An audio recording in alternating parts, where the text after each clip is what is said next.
Welcome to Think Tank, the podcast. I'm Steve Adubato, and by the way, why is this written down as if I don't know I'm Steve Adubato? We're here at the East Main Media Studio, and our executive producer, our senior producer, I shouldn't have promoted you right on the air already. You're the senior producer of Think Tank, the program on public television, Nicole Swenderton. How are you doing today? I'm doing well. How about you? Good, great. Were you, by the way, in the studio? We're about to listen to a very compelling conversation we had with Dr. Cornel West, who's a professor, philosopher, author, activist. Did you hear that conversation? I did. We went down to the New Jersey Education Association convention to interview him, and it was an amazing interview. In AC, right? Mm-hmm. I was watching it again. It was actually on One-on-One, our other program. It was on last night on public television. I was watching it. I was watching people watch Dr. West. They were standing around and just watching him. They were amazed by him, and he even said, and his team even said, it took him so long just for him to get to us to get interviewed because so many people wanted to talk to him. They were taking selfies and getting autographs. You know, Nicole, I have to face the same thing every day when I'm just walking down the street. And so Dr. West and I have a lot in common. Have you noticed? I'm sure you do. You're laughing right in my face. You know your review's coming up. So I just want to do this. Lauren, let me get this right. I want to thank our funders, right? And we're going to be going to Dr. West in just a minute. Let's thank our funders who so generously gave to this program, Think Tank, the podcast, the New Jersey Education Association, Wells Fargo, the Russell Berry Foundation, those great folks. We do a series called Making a Difference with them, with our great friend Angelica Berry, and also RWJ Barnabas Health. So as I said, we're here at East Main Media Studio. Let folks know where they can find Think Tank, the podcast, if you could, Nicole. Sure. So to hear more Think Tank podcasts, you can subscribe on Apple Podcasts or Google Play, or you can visit our website at steveadubato.org. That's ADUBATO. Or you can follow us on Twitter at Steve Adubato and on Facebook at Steve Adubato PhD to see more great content. Yeah, enough Steve Adubatos there.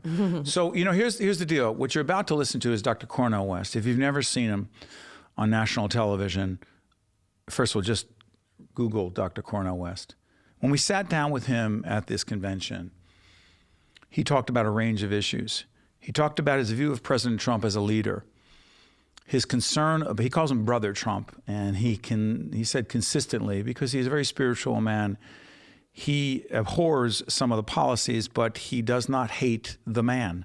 And he believes there's a real distinction between that, as I do. You can really disagree with someone without being mean-spirited toward them. And that was a lot of what Dr. West talked about. He talked about race relations in America. He also talked about the fact that while he disagrees with President Trump on a range of policies, he was very specific about the fact that he supported Barack Obama for president, but then had real problems with Barack Obama.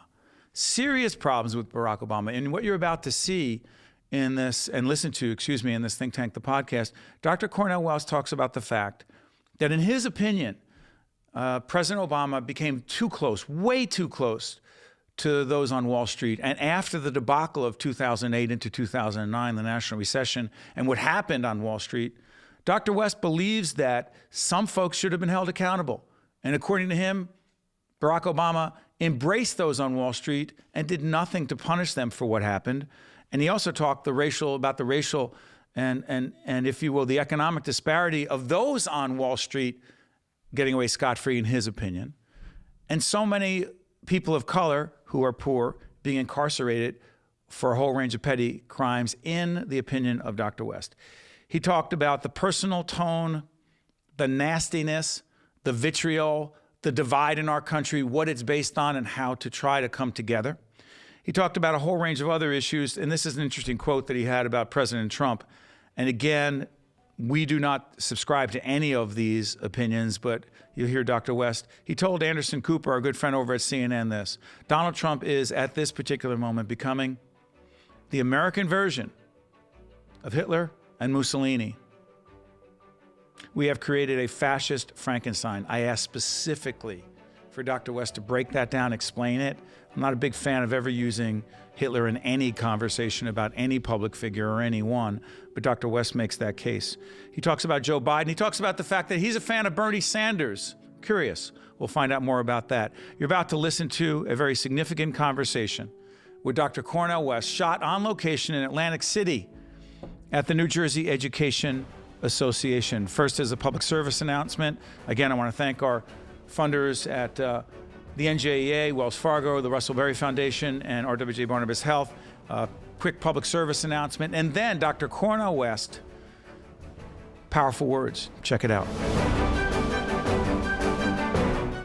My husband and I spent more than 30 years in the public schools.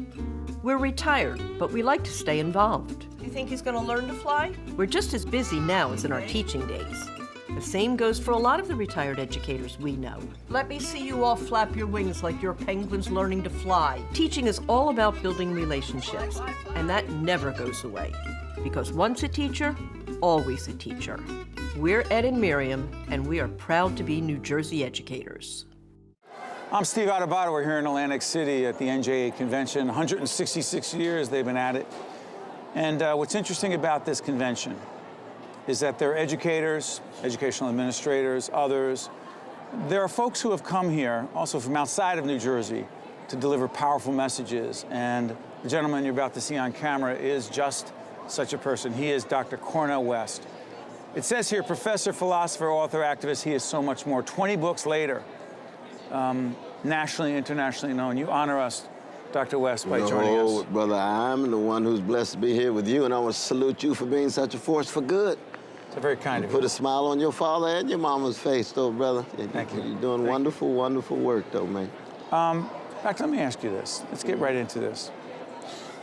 One of the things that's always struck me about you is the way you talk about race and race relations in this country. A is important, B makes a lot of people uncomfortable. Being uncomfortable important sometimes? Oh, absolutely, absolutely. I mean, education is all about making sure that we are unsettled and unnerved enough to critically examine ourselves, to scrutinize ourselves, interrogate ourselves.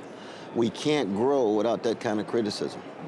And that's a certain kind of learning how to die. You know, when you give up a certain assumption or a prejudice is a form of death, from that comes rebirth, from that comes maturity, from that comes growth. But you don't want to unsettle people in such a way that you shut them down. You're trying to make contact with our common humanity. How do we know where? Okay, let me play devil's advocate if I could. Yes, yes. So, and by the way, Dr. West gave a very powerful keynote address. It was hard to even get him over here because everybody wanted to be close to him, shake his hand, hug him, take a picture with him, because you made a difference here. Why does a convention like this, focusing, you have educators and others in the education world from all over the state, but focusing on social justice is a big theme here. What in your mind, what does that have to do with education of our children? Well, at the very center of it, you know, the greatest American philosopher was named John Dewey. Wrote a book called Democracy and Education in 1916.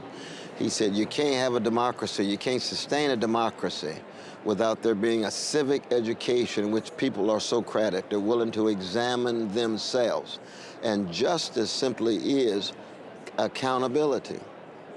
Is what my dear brother Jeff Stout, just retired from Princeton, calls answerability. Answerability. Answerability. Let me operationalize that if I could ask you. So that we have to have dialogue. Dialogue is at the center of democracy. When you and I are having dialogue, you keep me accountable, I try to keep you accountable. We got smiles on our faces. We know we can learn and listen from one another. We can disagree, but do it. Absolutely. Do it how?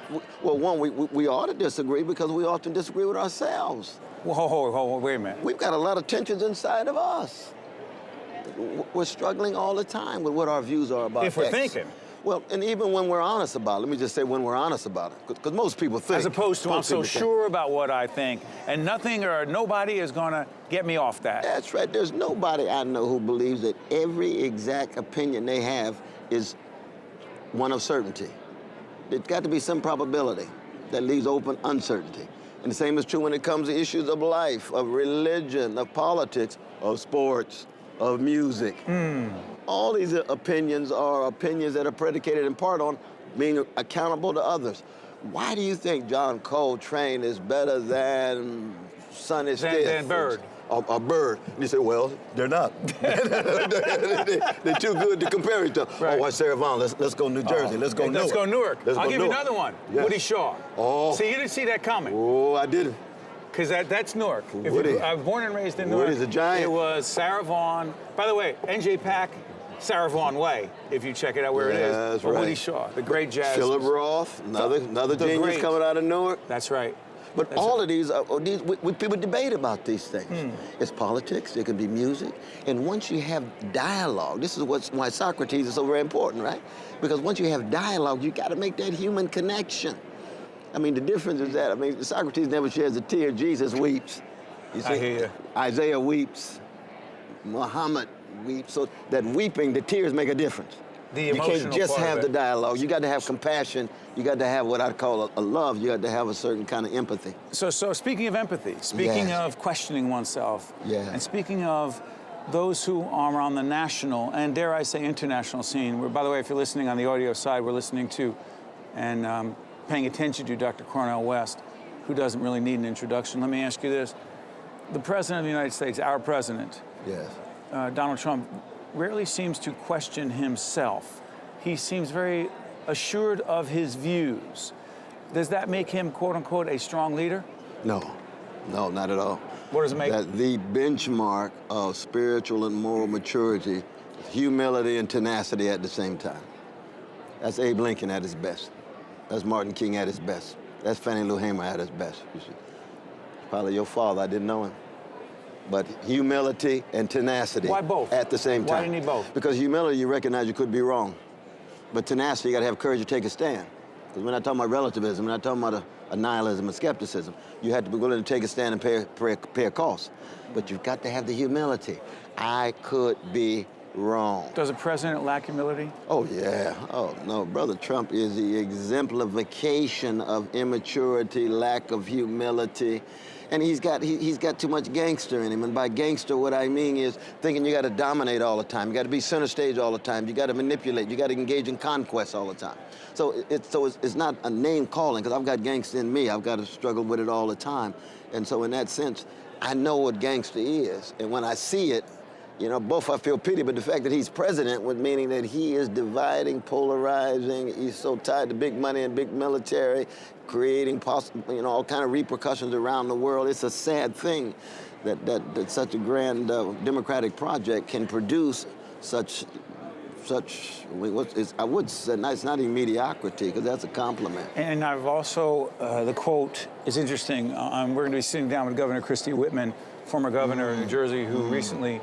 She had a tweet up that compared the president to Hitler and then took it down quickly. Dr. West, you have said about the president that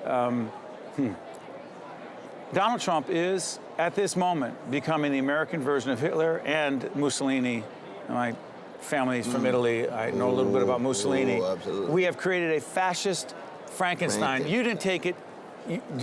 Do you take any of that? No, I don't take it back. But the stress is on the American version of. Go ahead. Benito Mussolini was distinctly Italian at a particular moment, 1910s, 1920s. Hitler distinctively German, with all of the vicious anti-Jewish hatred that goes all the way back to Martin Luther. American version means individualistic, narcissistic, innocent, always claiming to be innocent. Victim, and especially the innocent. You see, America is a very unique democratic experiment. We've got some magnificent human beings, magnificent features that go into our energy, possibility, vitality, but this claim of innocence, perceived innocence, never taking responsibility for our actions, our words. That's why our U.S. Constitution has no reference to the institution of slavery in it. Because we don't even acknowledge that. You're in denial. You're in denial. You don't acknowledge it's there. 22% of your inhabitants of the 13 colonies are not just enslaved, they're laborers producing the wealth for your democracy. What does it say about us that we don't acknowledge it? It just means we don't want to grow up. We don't want to grow up. We think we got this Peter Pan mentality. We're forever young. We're obsessed with newness and novelty. We're obsessed with youth. But the distinctive side of maturity, which is vulnerability, humility, you've got to grow up. You can't just grow rich, you can't just grow powerful. You got to grow up. Grow up means taking in your own faults. And again, when I say American, I'm not talking about everybody. Right. Lincoln did it, you see. Mario Rukeyser did it. Vito Marcantonio did it Wow, in New York. Google Vito Marcantonio, He's a giant. reformer in New He's York a giant. City. He's one of the great giants. He Absolutely. was a lawyer for W.B. Du Bois. That's right. Du Bois was the greatest public intellectual in the history of the country. Influenced you? Oh, my God, Your reading yes. of Du Bois influenced you significantly? Oh, yes, definitely. Langston Hughes? Langston, too. Stephen Sondheim. Stevens? He's not in denial. Act 2 of Into the Woods. Reality hits. Happy Thereafter, Act 1. Act 2, Cinderella meets the prince and discovers he has no there. You remember that wonderful line? He says, wishes come true, but not free. I got to ask you something. You're fascinated with literature, your fascination with reading, your ability to quote these extraordinary, important works of art. Yeah. How young were you when you knew you were fascinated by reading and everything reading would bring to your life? As long as I can remember. Grew up where? You know, I grew up in Sacramento, California, chocolate side of Sacramento, California. I'm West Coast to the core, but I was born in Tulsa, Oklahoma. Moved out? Moved out when I was 4 years old. Yeah. Voracious reader? Oh, yeah. But love to read. Joy. Great joy. Beyond pleasure. Joy. We're talking about joy, enduring things. The joy of reading, the joy of learning. While you're talking about joy, Dr. West, I'm going to bring you back to something. We were talking about Donald Trump. I need to do this. Sure. Do you believe that a significant number of those who support President Trump, who not only support him and voted for him, and a lot of you watching are longtime friends in public broadcasting, my personal friends, who voted for President Trump, but will refuse to even be critical of him about anything, right? Devoted to President Trump. Do you see them, because of Trump's policies and his rhetoric and his behavior, do you think it's inherently racist on some level? Well, that's a good question. No, it's a good question. I mean, one... For those who are for white. For those, yeah. But let's just first deal with Trump himself. I mean, Trump is... I'm a Christian, and he's my brother. And my brother can be my foe and my enemy politically. But he's made in the image of the same God that I'm made in the image of, which means he has the capacity to change and be transformed. You think he sees you that way? I don't know. You know, I never really talked to him and so forth. But my thing is not quid pro quo. You know, I don't have to love him for him to love me back. You don't care what he thinks of you? I don't really care, because this is my own sense of integrity. So my brother is just a human connection. So he's not a demon. He's not a devil. He's a human being who chooses to be a gangster. You see, so that's a different kind of connection. So then the people who are attracted to Trump, they got so many different kind of people attracted to Trump. All different kinds of people. Oh, the variety, economic reasons. Some of them looked at Hillary and said, I can't stand Hillary, so I got to go with the other person, but I can't stand that person too. Others were looking at him and said, well, thank God we pushed Obama back because we look like these black people were taking over. So it goes hand in hand. But there's a significant number of people who supported Trump who are not doing it for racist reasons. And this is very important. We see this with my dear brother Bernie Sanders, you know. Yes. Yeah, when Bernie and I go Bernie out together, oh yeah, we've traveled, we've done, over 75 events together so far. When we go way out in the boonies, we got people who are fired up, who voted for Trump, upset, and now supporting Bernie. We are in Atlantic City, the New Jersey Education Association. We're having the honor to sit down and speak with the Dr. Cornel West. He's agreed to sit with us for a little bit longer. I promise you, more important conversation to come. We'll be right back. To watch more Think Tank with Steve Adubato, find us online and follow us on social media. Steve Adubato at the NJEA Convention. We are speaking to Dr. Cornel West. Doctor, in our last conversation, you were talking about Bernie Sanders, and we're gonna date ourselves because this interview will air after. We don't know what's going to happen. There's an impeachment inquiry going on. There'll be a vote, and it seems to me we'll date ourselves. But let me ask you this: what does in fact draw you? And we don't know where Bernie Sanders or Elizabeth Warren or anyone else is going to be. What draws you to, dare I say, a Bernie Sanders? Oh, I mean, the thing about Brother Bernie is that he has a longevity of integrity. That he's a thermostat, he's not a thermometer. You know, most politicians are thermometers. They want to check and see what the polls are before they really utter their convictions. Whereas a thermostat shapes the climate of opinion, it doesn't just reflect it. He's been a thermostat for 40 years. So that he says what he means what he says. Most politicians don't do that. Is he let me ask you this, is he, quote, too far left to be elected President of the United States, in your view? I think that if we follow the polls and see what people are actually yearning for, which is security from domination, a wonderful phrase by Brother Jeff Stout again, security from domination, which is not just a matter of policy. They want to live a life of decency and dignity, and they want to get some distance from the insecurity, economic, political, and so forth.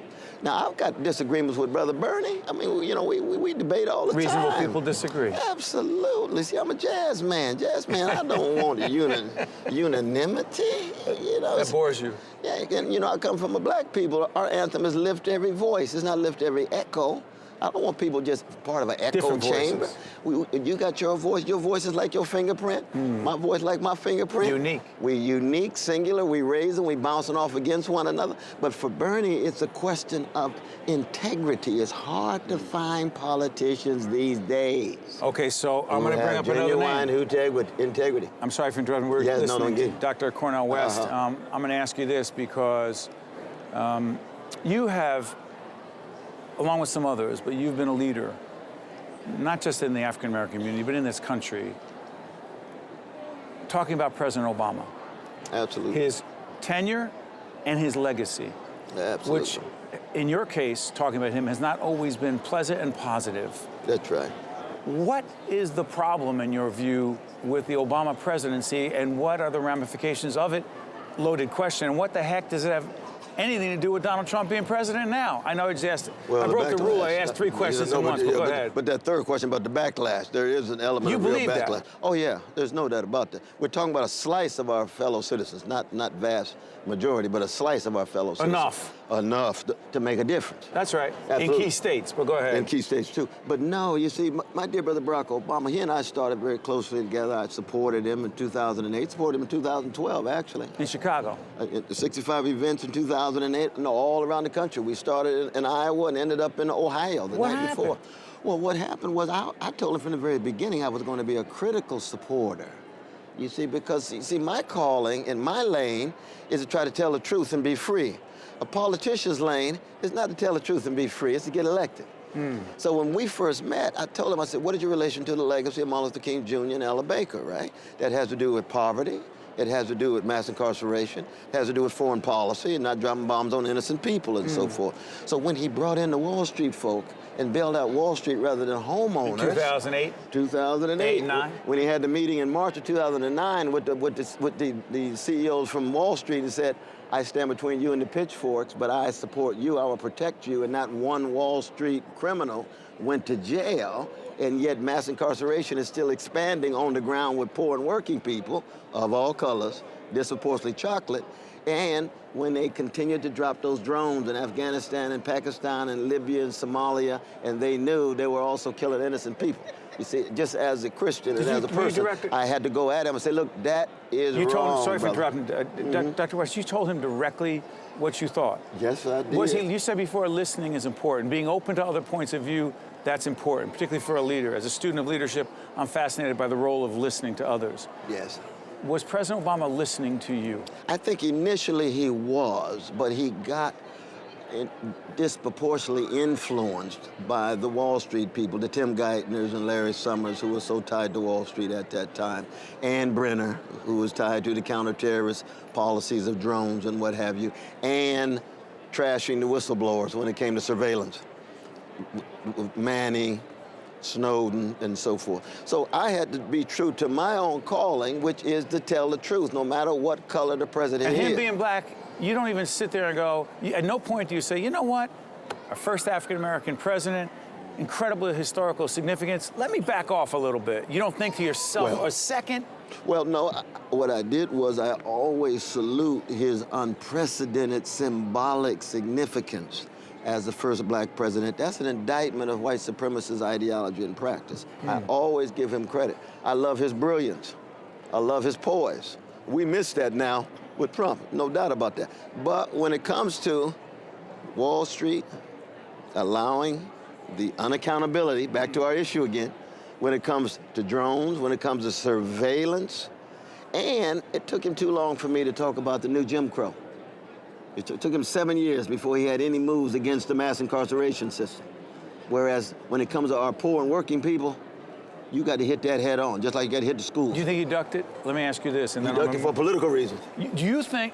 Okay, let me. Strategy. So you think if he did that too early on, you think he thought, listen, we're doing a lot of, trying to figure out what's up. That if he had done that, that there were too many white Americans who said, wait a minute, hold on, is that right?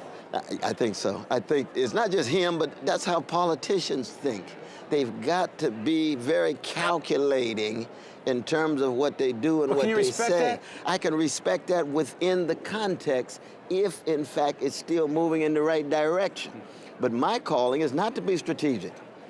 We're in different lanes. You see, we got different lanes. My calling is to try to be a truth teller and a witness bearer and pursue truth given my own failures and faults. Not to win. It's not, well, I want to win in terms of making sure the issues are visible and the people's humanity are accessed. That's winning. That's a certain kind of winning. We'll go back, because the last part of the question I asked is, what do you think President Obama's presidency, Barack Obama's presidency, had anything to do, if at all, Dr. West, with Donald Trump being elected president? No, I think that there was a slice of our fellow citizens who got the impression that black people were running things and they didn't want to be in a situation where black leadership was dictating their destiny.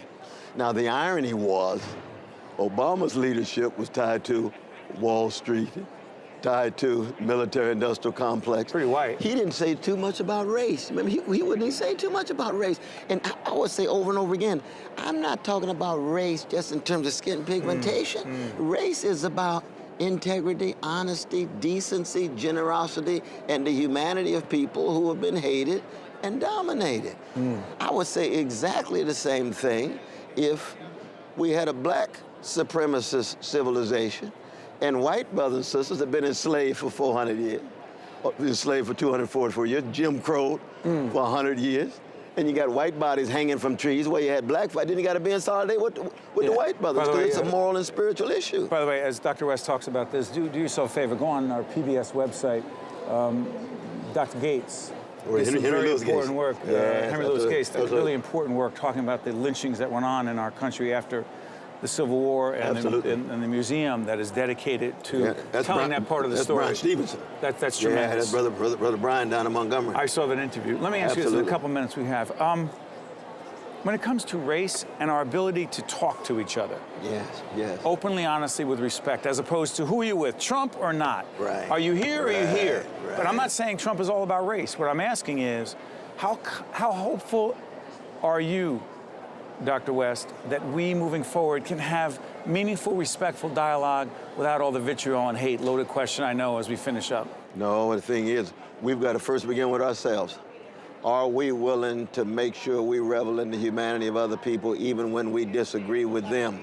To give them the benefit of being right or wrong, recognizing we can be right or wrong, and then pursue the dialogue together. As opposed to demonizing them, they must be bad people if they don't agree with me. That's right. No, that's not, and that's just not true, because all of us have various kind of blindnesses. All of us have various kind of shortcomings and myopia.